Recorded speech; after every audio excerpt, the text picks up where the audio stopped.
faly miarabantsika rehetra ny anatin'ny tokantrano any ny tenako a zay manaraka tsy tapaka izao onjam-peo zao a eo ihany koa ity fahita lavitra fifoasam-panahy TV ity a ao anatin'ny fijoroana vavolombelontsika ankehitriny a ho fanomezantsika voninahitra an'Andriamanitra misy anabavy anankiray eto anisan'ny mpiandraikitra ato anatin'ny fiangonana kristianina miara-mivavaka maro ny zavatra efa nolalovany maro ny zavatra efa niainany ihany koa tao anatin'izao fanompoana izao a dia ijoro vavolombelona amintsika eto izy a aneo ny voninahitr'Andriamanitra izay nasehon'Andriamanitra teo amin'ny fiainany zany a nanomboka tany am-piandohana mihitsy a nidirany tato anatin'izao fiangonana kristianina miara-mivavaka izao. Jehovah-Andriamanitra nisoanao anabavy. Jehovah-Andriamanitra nisoanao apôstôly Andreas. Iza moa zany ny anaranao satria be dia be ny olona mbola tsy mahafantatra anao a dia mba antanina iza ny anaranao? Rahavavy Joananina. Ny fanontaniana voalohany apetrakay aminao zany a ianao ve taloha efa nivavaka ihany taloha nidirana tato amin'ny fiangonana kristianina miara-mivavaka sa tato mihitsy ianao vao tena hoe nivavaka zany? Za talohan'ny nidirako tato efa mivavaka, efa betsaka ny fiangonana nandehanako. Efa mivavaka dia tao anatin'izany koa nisy aretina dia betsaka moa ny olona hoe ary misy mpanao délivrance, misy vavaka fanafana fa nandeha vonjeko reny satria tia ho afaka dia tonga tany anefany a tsisy fanafana. Fa inona izay aretina nahazo anao zay? Ny aretina nahazo anahy aloha dia tena fikorontanan-tsaina. Vao teraka roa volana dia io zanako koa tsy fantatro, tsy mahatsiaro ninona zany dia noentina tany amin'ny dokotera dia tonga tany amin'ny dokotera moa dia fanafody fampatoriana fotsiny menana dia tsy nahompy ireny zany. Azonao lazaina aminay ve teo amin'ny firy amam-bolana? Firy volana teo eo ianao no niaina tao anatin'izay aretin'izay a ary amam-bolana ihany koa ve ianao no nitsabo tena tany amin'ny dokotera sa afrina? Teo amin'ny efa ho herintaona eo aloha voan'izay aretin'izay a dia nitsabo tena tany amin'ny dokotera efa hoe mbolana eo koa. Mbolana? Dia ny dokotera zany tena tsy nahita vahaolana fa dia hoe fanafody fampatoriana no nomenanao tao anatin'izany rehetrarehetra zany? Zay aloha nomenana fanafody fampatoriana izay ihany ny azon'ny dokotera mena. Be dia be amin'ny olona anatin'ny tokantrano any zao no mba tia anontany hoe manao ahoana ny fiainana ao anatin'izany hoe fikorontanan-tsaina. Mba tiako zarainao amin'ny olona hoe ohatry ny ahoana ny hamafin'izany hoe mikorotan-tsaina zany anabavy? Tena zany mikorotan-tsaina izany aloha tena tsisy fahasambarana, mijaly be ianao, ory ianao. Tsy mba ohatran'izay olona hoe manana fahasambarana ireny fa tena mikorotana ny sainao, tsy mahalala ninona ianao fa tena mikorotana dia kizitina be. Nanao ahoana ny fiatrehan'ny fiarahamonina, ny vadinao, ny zanakao, ny mpiray-tampo aminao tao anatin'izany ianao nararitra? Raha ireny raha tena vao kitakita tsy ohatrany hoe tsy mahatsiaro fahasambarana zany, tena ao anatin'ny fijaliana zany hoe fikorontanan-tsaina zany, tsy misy fahasambarana zany, tsisy fahafinaretana zany fa tena ory, tena fijaliana zany. Ya, enjakenjana ihany zany hoe mikorotan-tsaina zany a, korotan-tsaina anisan'ny aretina tsy zakan'ny olona ity resaka fikorontanan-tsaina ity satria ao amin'ny saina daholo miainga ny zavatra rehetra. Hianatra ianao mila saina, anao zavatra ianao mila saina nefa ianao niaina tao anatin'ny fikorontanana. Nanao ahoana ny fomba nahafahanao tao anatin'izany aretin'izany anabavy? Fomba nahafahako tao anatin'izany aretin'izany a, nisy havako aloha mivavaka tato amin'ity fiangonana kristianina miara-mivavaka ity dia izy moa no teny hoe andao entina mivavaka aminay a fa misy mpanao délivrance navita fivadikanina, apôstôly navita fivadikanina 770 alina raha mangatsiaka fotsiny sotroina dia andao entina fa misy vavaka fanafana dia nandeha moa zany nandeha nakaty amin'ny fiangonana kristianina miara-mivavaka dia vao natao délivrance zany dia sitrana. Tonga dia afaka ve? Dia eny atao anatin'ny délivrance intelo dia tonga dia sitrana nahoana ny fiainanao an'izany hoe tonga de sitrana tonga de niala ve le fikorontanantsaina sa tonga de nilamin-tsaina be ianao sa hoe ahoana ny fatsapanao?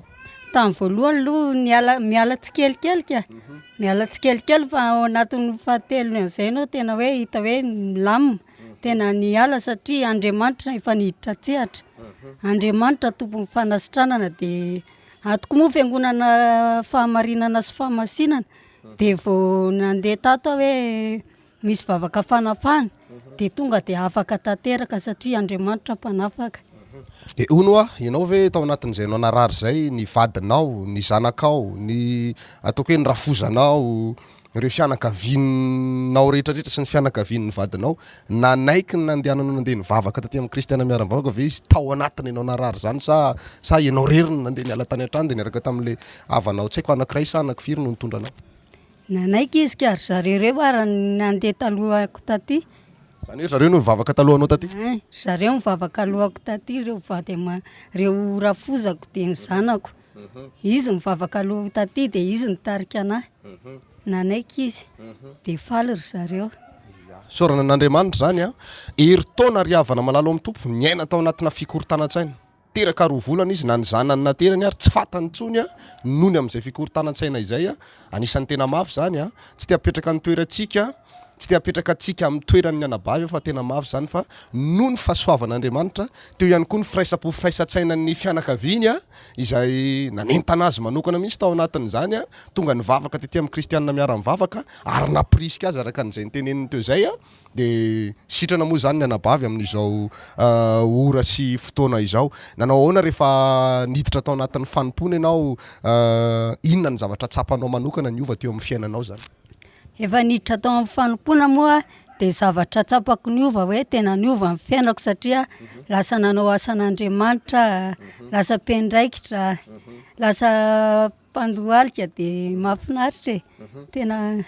Ny zavatra mandeha manko anabavy Joananina amin'ny olona rehetrarehetra moa zany sehatra ny fanompoana manko tsy maintsy misy foana ny mba karazana ino zany hoe mpankala kely, izy tsy mankala be fa mba misy kely fotsiny any anatin'ny fony zareo any zany amin'le hoe mahafingonana ny fiangonana, misy ny tiany fa misy ny tsy azo azony de ianao ve tao anatin'izay fanaovanao ny asan'Andriamanitra satria ianao ny teny hoe lasa mpiandraikitra, lasa mpandohalika, terena ve ianao stomina mihitsy hoe tsy maintsy mandohalika ianao na hoe tsy maintsy manao ny anjara asanao ianao, tsy maintsy zao ianao sa mety hoe fandresen-dahatra anao manokana no nafahanao niditra tao anatin'izay? Io moa tsisy olona manery fa asan'Andriamanitra nataoko de sitrapoko. Za mahitsy ny nanao asan'Andriamanitra fa ny fiangonana tsy naneranao hoe tsy maintsy mandohalika ianao fa zany te hanao asan'Andriamanitra satria Andriamanitra tompony aiko, Andriamanitra tompony fofonaiko de za safidiko nanao asan'Andriamanitra fa tsy niterena. Fa ianao miresaka aminao zao efa salama tsara le tsy mikorotana saina intsony ohatr'izany? Tsy mikorota-tsaina intsony fa tena milamina ny saiko. Tsika moa zany zao io mankomana ny amin'ny Pentecoste faharoa ara-baiboly manao ahoana ny fahavononanao hiatrika an'izany fety masina ara-baiboly zany zay izy ty moa zany nitambatra daholo na ny calendrier ara-baiboly na ny calendrier grégoriana samy mifanontona amin'ny le 5 juin avokoa zany ny Pentecoste manoana ny fahavononanao hiatrika an'izany? Vonona satria fanahy masina ny raisina amin'io herin'Andriamanitra ny raisina an'io satria ny zavatra rehetra zany de hery avy amin'ny fanahy masina daholo de tena vonona ndray herin'ny fanahy masina ary vonona hiandran'izany Pentecoste zany. Inona ny afatra apitainao ho an'ny mpiaino be dia be ny mpiaino antsika amin'izao fotoana izao na ho an'ny ankohonanao mihitsy ho an'ny vady aman-janaka ho an'ny fianakavianao mba ampitanao afatra izy amin'ity an'io ity satria mahafinaritra be ny fandaharantsika?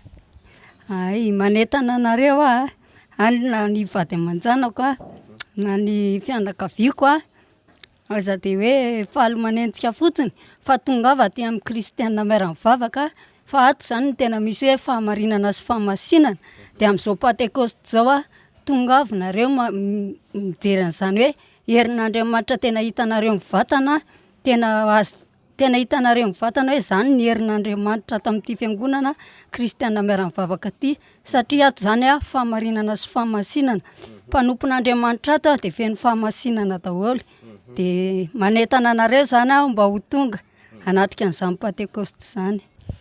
Ya, nisy fotoana ianao tsy haiko amam-bolana maromaro zay vao niteraka kely de satria ianao niteny hoe teraka 2 volana ianao a de nisan'izay fikorontanan-tsaina izay a de nanao ahoana ianao tamin'ny fotoana lay nahaterahanao voaingany reny zany a tsy niverina ntsony ve le aretina sa inona ny zavatra nitranga tao anatin'izay? Tsy miverina ntsony le aretina fa tena hoe lamina ny saina ary reo zanako reo de tadidiko daholo. Salama tsara ianao zany? Efa tena sitrana efa tena hoe salama satria Jesosy zany nanasitrana de tena salama, tsisy tsony zany fikorontanan-tsaina zany fa tena salama. Voninahitra de ho an'Andriamanitra irery ihany ry havana malala ho amin'ny tompo a afaka tanteraka zany ny anabavy ankehitriny a minisy manantena fa be dia be amintsika ny anatin'ny tokantrano any no tojony zany aretina izany eny mety akoatran'izany mihitsy ary na mihoatra lavitra an'izany ary ny aretinao a raha ain'Andriamanitra nanasitrana ny zao anabavy Joananina izao a minisy manantena fa ainy ihany koa ny manafaka anao fa manaova ianao dingany manaova dingana de ny tompony hitantsika tsirairay avy a samy mahereza daholo tompoko ankasitrana feno ianao anabavy Joananina naneky ny vahiny teto amin'ny onjam-peo sy ny fahita lavitra.